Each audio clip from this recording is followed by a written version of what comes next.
नमस्कार, शिवानीज लाईफस्टाईलमध्ये आपले स्वागत आहे. आज आपण बघणार आहोत पालीच्या खंडोबा देवाची यात्रा कशी साजरी झाली ते. अगदी लाखोंच्या गर्दीने भाविक उपस्थित असतात. हा दरवर्षी सोहळा अतिशय उत्साहात साजरा होतो. देवांचं लग्न लावण्याआधी त्यांची अशा प्रकारे पूजा केली जाते. त्याचबरोबर मंदिराचा अख्खा परिसर भंडाराने उजळून गेलेला असतो.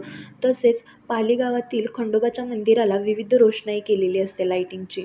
त्याचबरोबर देवीचे रूपही तुम्ही बघू शकता, किती खुलून दिसत आहे या पोशाखामध्ये. छान असा दोन्ही देवांचा पोशाख असतो. त्याचबरोबर मंदिरामध्ये विविध रोषणाई केलेली जाते. त्याचबरोबर खंडोबा व म्हाळसा देवीचा विवाह सोहळा इतक्या मोठ्या पद्धतीत साजरा होतो. अक्षरशः करोडो भाविक असतील व ते उत्साहाने भंडाऱ्याची उधळण करत हा लग्न सोहळा पार पडतो. त्याचबरोबर भंडाऱ्यासोबतच खोबऱ्याच्या वाट्याही उधळल्या जातात व ही प्रथा पूर्वापारपासून चालत आलेली आहे. अगदी लांब लांबपासून या यात्रेसाठी भाविक उपस्थित राहतात.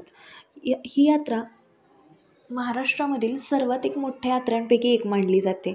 तसेच ढोल ताशाच्या गजरात भंडाऱ्याची उधळण ही चालूच असते. मंदिराचा परिसर पूर्ण भंडाऱ्याने उजळून गेलेला असतो. तसेच यात्रेला येणाऱ्या भाविकांसाठी प्रसादाचीही इथे सोय केलेली असते. तसेच हा लग्न सोहळा मोठ्या प्रमाणावर साजरा होतो.